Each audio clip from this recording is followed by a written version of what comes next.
Hello friends, आप देख रहे हैं आपका चैनल शेयर बाज़ार विद आयुष। और दोस्तों, बात करेंगे इस वीडियो में किसके बारे में, सभी इंपॉर्टेंट न्यूज़ के बारे में जो निकल कर आई है। शुरुआत दोस्तों निफ्टी से ही करते हैं क्योंकि रिलेटेड खबर इससे ही है। तो वैसे तो दोस्तों आज मार्केट में आप कह सकते हैं फिर हमको तेज़ी देखने को मिली। ज़रूर 100 पॉइंट तक तेज़ी नहीं थी, बट 73 पॉइंट्स भी अगर आप मार्केट्स को बढ़ता हुआ देखते हैं, जबकि पिछले दिन यूएस मार्केट्स में एक अच्छी खासी गिरावट देखने को मिली। उसके बावजूद भी अगर हम ग्रीन निशान में बंद हो रहे हैं, हरे में बंद हो रहे हैं, तो ये अपने आप में एक अचीवमेंट ही है। और वही आपको आज देखने को मिला। 22,900 पे दोस्तों निफ्टी आज हमको पहुंचता हुआ देखने को मिल चुका है और 73 पॉइंट्स की तेज़ी के साथ आज बंद हुआ। देखिए, आज की तेज़ी के पीछे का एक बड़ा रीज़न ये भी था, जो कल एक डेटा निकल कर आया एफआईआई का, राइट। इसने मार्केट को कॉन्फिडेंस दिया। मार्केट को आज कह सकते हैं दोस्तों गिरने नहीं दिया, क्योंकि कल एफआईआई की बाइंग देखने को मिली थी। कल का दिन तो अपने आप में आप कह सकते हैं बहुत ही दमदार था। उसके मुकाबले में आज का दिन कुछ नहीं था, बट स्टिल ओवरऑल आज हरे निशान में बंद हुए। ये अपने आप में, जैसे मैंने कहा, एक अचीवमेंट था। लेकिन हुआ क्या दोस्तों, आज का हम वेट कर रहे थे एफआईआई का, और एफआईआई ने दोस्तों फिर पलटी मार दी है। पलटी का मतलब ये है कि दोस्तों आज एफआईआई ने फिर से सेलिंग करी है। जी हाँ, डीआईआई ने कुल मिलाकर 2140 करोड़ की दोस्तों आज के दिन बाइंग करी, बट एफआईआई ने आज के दिन करीबन 1096 करोड़ की सेलिंग करी है। तो कल जो दोस्तों 600 करोड़ के आसपास एफआईआई ने बाय किया था, आज अगर आप देखेंगे तो वो डेटा चेंज होकर 1096 करोड़ की सेलिंग हो गया। आज के दिन आप देखिए 15,718 करोड़ की दोस्तों एफआईआई ने बाय कराए, लेकिन 16,815 करोड़ का सेल किया। तो नेट नेट 1096 करोड़ यानी ऑलमोस्ट 1100 करोड़ का सेलिंग आपको देखने को मिल गया आज के दिन एफआईआई का। अब ठीक है, ऐसा नहीं हो रहा है, देखिए डेटा अब बहुत बड़े बड़े आते हुए देखने को मिल रहे हैं, बट स्टिल 1000 करोड़ का, 1100 करोड़ का अगर सेलिंग आपको आता हुआ देखने को मिला है तो बहुत अच्छी खबर तो है नहीं। क्योंकि अगर दोस्तों आज के दिन भी एफआईआई बाय कर लेते तो ऐसा लग जाता कि डेफिनेटली अब एफआईआई जो है वो बायर्स की तरफ आपको जाते हुए देखने को मिल रहे हैं, ना कि सेलर्स की तरफ। यानी बाइंग अब शुरू कर रहे हैं भारत के अंदर। बट आज हमको सेलिंग का डेटा देखने को मिल गया है।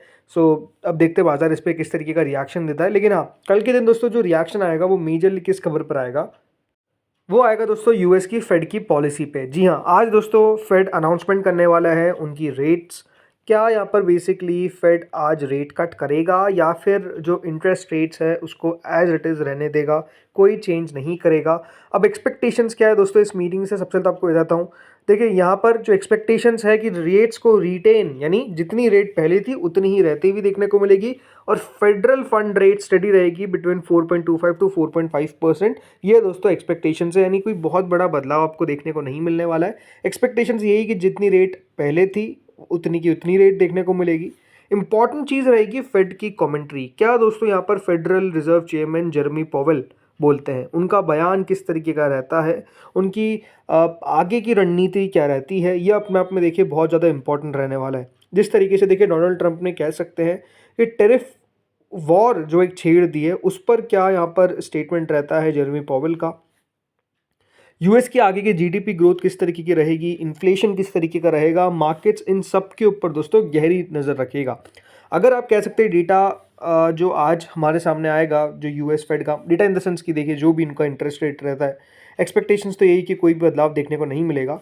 मेजरली हमको नज़र, जैसे मैंने कहा, सिर्फ कमेंट्री पर रखनी है कि आगे को लेकर क्या कहा है। दूसरी बात ये हमको देखना होगा कि दोस्तों फिर अगर आज फेड कोई रेट कट नहीं करता है तो क्या फेड इस साल रेट कट करने के बारे में विचार भी कर रहा है, क्या उस बारे में कुछ कहा जाएगा। ये सारी चीज़ें आई थिंक बहुत इंटरेस्टिंग होगा देखना। सो अभी ये बात ध्यान रखिए, मार्केट्स जो करेंटली यूएस के चल रहे हैं 0.91% ऊपर है नेस्डैक। कल के दिन गिरावट देखने को मिली तो आज एक रिकवरी देखने को मिल रही है। बट अगेन ये बात ध्यान रखिए, अगर नेगेटिव कमेंट्री देखने को मिल जाएगी तो मार्केट्स को गिरने में कोई समय नहीं लगेगा। लेकिन अगर पॉजिटिव कमेंट्री आ गई तो नो डाउट इसमें आज आपको एड ऑन देखने को मिलेगा। अगर अभी 1% के आसपास तेजी दिख रही है तो हो सकता है कि ये 2 से 3% तक भी ऊपर चले जाए, कोई बड़ी बात नहीं है। तो वो डिपेंड करेगा यूएस की पॉलिसी मीट पे। अब आते हैं दोस्तों नेक्स्ट खबर पे, और ये जो न्यूज़ है दोस्तों, ये है न्यूज़ ऑन डिफेंस स्टॉक्स। तो आज के दिन दोस्तों जीआरएस यानी garden reach ship builders, Cochin shipyard और बाकी डिफेंस स्टॉक्स में तेज़ी देखने को मिली अप टू 20%। जी हाँ, अगर आज करेंटली आप देखेंगे जैसे कि जीआरएसी जो है वो 20% बढ़ा, इसके अलावा मझगांव डॉक 11% बढ़ा, और कोचिन शिपयार्ड 8.87% की तेज़ी के साथ बंद हुआ। तो दोस्तों आज के दिन तेज़ी के पीछे का रीज़न है यूरोपियन बूस्ट। जी हाँ, देखिए खबर जो निकल कर आ रही है उसके हिसाब से जो बताया जा रहा है तो खबर दोस्तों ये है कि अब यूरोपियन यूनियन या फिर आप कह सकते हैं यूरोपियन कंट्रीज़ जो है वो पैसा खर्च करेगी अपनी मिलिट्री कैपेबिलिटीज़ पे। जी हाँ, देखिए, जिनको नहीं पता है और जो लोग सोच रहे हैं कि क्या यूरोप पैसा खर्च नहीं करता है अपनी डिफेंस पर, तो बिल्कुल ऐसा ही है। देखिए, बहुत कम जो यूरोप की कंट्रीज़ है वो अपने डिफेंस पर स्पेंड करती है। आपको पता है कि यूरोप और यूएस का एक संगठन है जिसको नेटो बोलते हैं, और अभी अगर आप देखेंगे तो नेटो की काफ़ी ज़्यादा आलोचना देखने को मिली है। यूएस ने तो ये भी कहा है कि हम नेटो से अलग हो जाएंगे, और ये बात ध्यान रखिए, यूएस बिना नेटो कुछ नहीं। आप ये ध्यान रखिए, यूएस बिना नेटो बिल्कुल भी कुछ नहीं है, क्योंकि ये बात आपको समझ में आनी चाहिए कि यूएस ही मेजरली नेटो को सपोर्ट करता है, और यूएस के पास अगर आप देखेंगे तो आर्मी है जो नेटो में अगर कहीं भी कुछ होता है तो जाने को तैयार रहती है। बाकी की जो यूरोपियन कंट्रीज़ है वो ये बात ध्यान रखिए, अपनी जीडीपी का 1 से 5% तक भी खर्च नहीं करती है अपनी डिफेंस की स्पेंडिंग पे। और क्यों नहीं करती है? बिकॉज दोस्तों, नेटो बना था तो इसमें कहा गया कि अगर कोई एक भी कंट्री पर अटैक होगा जो भी नेटो में है, तो सब कंट्रीज उनका मुकाबला करेगी। और क्योंकि इसमें यूएस था तो वो अपने आप में देखिए मजबूत भी था, बिकॉज यूएस के पास मिलिट्री है और बाकी सब कुछ भी है, ठीक है। लेकिन अब अगर आप देखेंगे जिस तरीके से दोस्तों यूक्रेन का पूरा प्रकरण हुआ है, अब यहाँ पर यूरोपियन कंट्रीज़ को ये डर है कि जिस तरीके से यूक्रेन की हालत आज देखने को मिल रही है, आगे चलकर कई उन कंट्रीज़ पर भी इस तरीके की चीज़ें ना हो जाए। इसीलिए अब दोस्तों, जो यूरोपियन मिलिट्री कैपेबिलिटीज़ है उसको बढ़ाने की तरफ यूरोपियन कंट्रीज़ आगे बढ़ने वाली है, और इसीलिए पैसा खर्च करती हुई दिखेगी। तो एक्सपेक्टेशंस यही है कि दोस्तों, जो भारतीय कंपनीज़ हैं उनको भी इसका फ़ायदा होता हुआ देखने को मिल सकता है, और ये कंपनीज़ भी बढ़िया कर सकती है। इस प्रकार की दोस्तों एक्सपेक्टेशन बताई जा रही है। इसीलिए आज के दिन अगर आप देखेंगे तो 6% निफ्टी इंडिया डिफेंस इंडेक्स बढ़ता हुआ दिखा। आज सिर्फ आईटी, एफएमसीजी ऐसे कुछ सेक्टर्स थे जहाँ पर आपको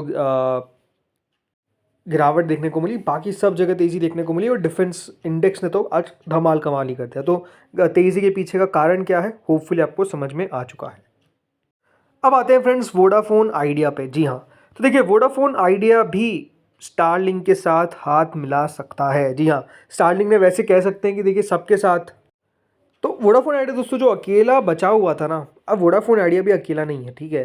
पहले जियो के पहले एयरटेल के साथ करार किया, फिर जियो के साथ करार किया, और अब दोस्तों स्टारलिंक जो है वो वोडाफोन आइडिया के साथ भी करार कर सकता है, यानी हाथ मिला सकता है फास्ट सर्विसेज देने के लिए, फास्ट इंटरनेट सर्विसेज देने के लिए। और दोस्तों, वोडाफोन आइडिया से क्लैरिफिकेशन मांगा जिसमें उन्होंने कहा कि ऑनगोइंग डिस्कशंस चल रहे हैं with satellite communication provider including Starlink following a surge in its share price. तो देखिए, ये खबर आई। अब अगर आप देखेंगे सुपर फास्ट इंटरनेट भारत में किस तरीके से दिया जा सके, उसको उसको लेकर पहले ही देखिए तैयारी जो है वो भारतीय एयरटेल और जियो ने तो कर दी है। और अब एक्सपेक्टेशंस यही है कि दोस्तों बहुत जल्द वोडाफोन आइडिया भी ये कहे कि हमने भी स्टारलिंक के साथ हाथ मिला लिया है ताकि हम भी सर्विसेज दे सके। तो इसका मतलब ये क्लियर है कि देखिए, जो स्टारलिंक ने पहले भी कहा था कि कोई वो एक्सक्लूसिव किसी के साथ नहीं जाने वाले हैं, जियो के साथ भी किया, एयरटेल के साथ भी किया, और आगे हो सकता है दोस्तों खबर निकल कर आ जाए जिसमें वोडाफोन आइडिया के साथ भी वो करार कर ले। अब ये अपने आप में कह सकते हैं वोडाफोन आइडिया के लिए बढ़िया खबर रहेगी। अच्छी बात ही है देखिए इनके लिए स्पेसिफिकली, क्योंकि उतना कुछ खास दम इनके स्टॉक में नहीं दिख पाया है, कंपनी में भी नहीं दिख रहा है। अब देखते हैं इससे क्या फ़र्क पड़ता है। बाकी देखिए, एक और रीज़न था आज की तेज़ी का, उसके पीछे का जो बड़ा रीज़न मेजरली तो यही था कि आज कंपनी ने खबर दी कि करीबन 5G लॉन्च होता हुआ नज़र आएगा मुंबई के अंदर, और कैपेक्स प्लान का अनाउंसमेंट कंपनी ने किया। उन्होंने कहा है कि करीबन 50 से 55 हज़ार करोड़ रुपए जो है वो कंपनी अगले 3 साल में खर्च करेगी, जिसमें वो अपने 4G नेटवर्क कवरेज को करीबन 90% ऑफ द कंट्री में फैलाएगी, while rolling out 5G services in key geographies. मतलब आप समझ सकते हैं कि कंपनी अभी 5G को लेकर तो बात कर ही नहीं रही है, 4G को लेकर बात कर रही है। अब देखिए, वोडाफोन आइडिया पे तो सिंपल सी बात यही है, मतलब क्यों पैसा लगाना है यहाँ पर। मुझे लगता है कि बहुत ज़्यादा मुश्किल है देखिए कहानी कंपनी के लिए कि यहाँ पर सरवाइव कर सके। कोशिश जारी है, प्रमोटर्स को सलाम है कि देखिए कोशिश लगातार कर रहे हैं, बट स्टिल बहुत मुश्किल लगती है देखिए राह। अब बात करते हैं दोस्तों ट्रांस रेल लाइटिंग पे। तो देखिए, ट्रांस रेल लाइटिंग आज करीबन 0.87% बढ़ा है, लेकिन कंपनी के लिए खबर आई है जिसमें कंपनी ने करीबन 1647 करोड़ का दोस्तों एक ऑर्डर जीता है, जो अपने आप में आप कह सकते हैं यहाँ पर कंपनी के लिए खबर है। सो ये आज खबर देखने को मिली, जिसके कारण स्टॉक में थोड़ी सी तेज़ी भी देखने को मिली। अब रिसेंटली लिस्टेड कंपनी है, पिछले 1 महीने में आप देखिए 8-9%, 6 महीने में, मतलब ओवरऑल लिस्टिंग को कुछ ज़्यादा समय नहीं हुआ है, तो स्टॉक में तो गिरावट देखने को मिली है जो पूरे मार्केट्स में देखने को मिली है। 718 रुपये का इसका हाई था, और आज दोस्तों 507 पे ट्रेड करता है, 474 का लो है। तो वही देखने को मिला है, जो गिरावट है यहाँ पर भी आपको साफ साफ नज़र आई है। तो फ्रेंड्स इस वीडियो में इतना ही था। होपफुली वीडियो बढ़िया लगा होगा, अगर लगा तो लाइक कर देना, चैनल से पहली बार जुड़े सब्सक्राइब कर देना। Thank you friends for watching this video.